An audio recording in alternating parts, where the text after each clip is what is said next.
Hello!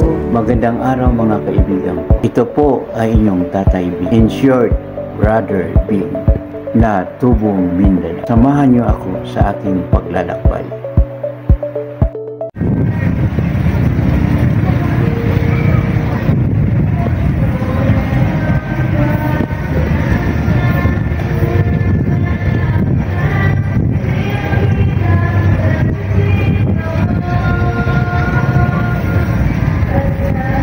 Ilan taong ka na dito sa Magli-5 taon na. bilang isang Bilang maintenance? isang maintenance ng Dalisay Beach Resort. Ilan ang anak mo? 2. Saan sila ngayon? Ay, 3 pala, sir.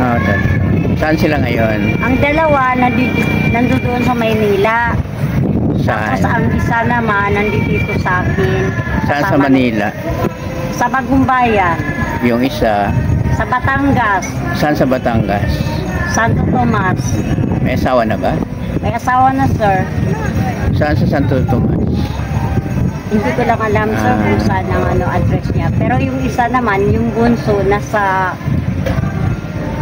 Montalban. Yung sa pabahay ni Irap?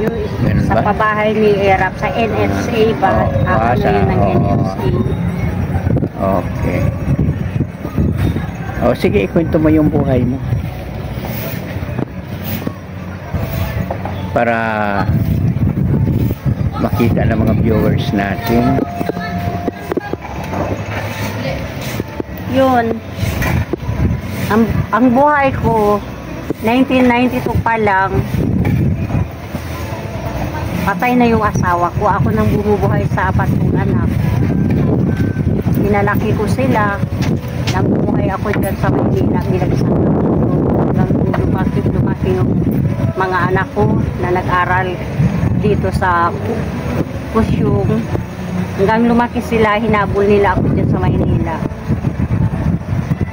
Nagkatrabaho din sila, kaya lang nagkapamilya.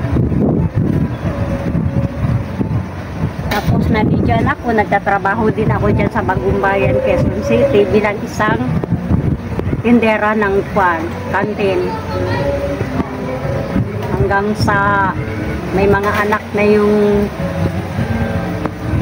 mga anak ko, nagkapamilya sila.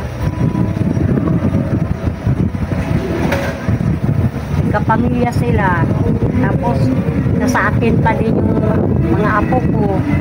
Nung lumaki ng mga apo ko, kinuha ng mga magulang nila, yung mga anak ko nandiyan sa Maynila. Sa ngayon, isa na lang ang naiwan sa akin, si Angel Nicolay Baraw. Pinapaaral ko ngayon, kaya nagtatrabaho ako dito sa Dalisay Resort. Kamusta naman yung trabaho mo dito? Okay naman ang trabaho ko dito, napakabait ng amo ko, si Dato Sahid. Napakabait nila dito, nakakatulong sila sa akin sa pag-araw-araw. Okay, ang sweldo ko naman dito kahit na medyo kunti lang, kaya lang nakakatulong din sa akin sa papukan, sa pag-araw-araw.